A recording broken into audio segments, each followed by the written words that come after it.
माह रमज़ान में जहां मुसलमान अकीदत व एहतराम से रोज़े रखते हैं, वहीं कुछ इस्तिताअत रखने वाले अफराद ज़्यादा से ज़्यादा लोगों को इफ्तार करवाने का एहतमाम भी करते हैं। लाहौर के एवर न्यू स्टूडियो में भी फनकारों और टेक्नीशियंस के लिए इफ्तारी का एहतमाम किया गया। रिपोर्ट कर रहे हैं मोहम्मद कुर्बान।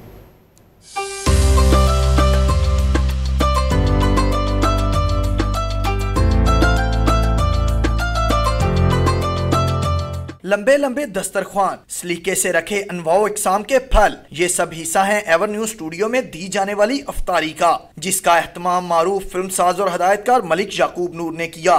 ये अल्लाह पाक का महीना है और अल्लाह पाक इसमें हमें रहमतें समेटने का मौका देता है। तो कोशिश यही होती है कि हम जितने सारा साल जो एक दूसरे से बिछड़े होते हैं, इस माह मुकद्दस के सदके फिर इकट्ठे हो जाते हैं।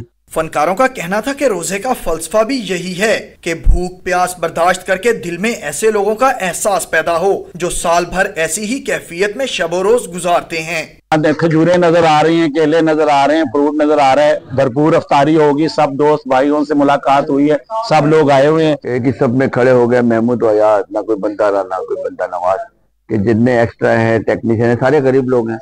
उसमें प्रोड्यूसर भी आए, डायरेक्टर भी आए, आर्टिस्ट भी हैं। बहरहाल बहुत अच्छी बात है और ये करना चाहिए। इज्तिमाई अफ्तार के सजे हुए ये दस्तरखान जाहिर करते हैं कि माह सयाम में अल्लाह ताला अपने वादे के मुताबिक बंदों पर अपनी रहमत के दरवाजे खोल देता है और उनके लिए रिज़्क के ज़राए बढ़ा देता है। कैमरामैन इजाज जॉर्ज के साथ मोहम्मद कुर्बान, डॉन न्यूज़, लाहौर।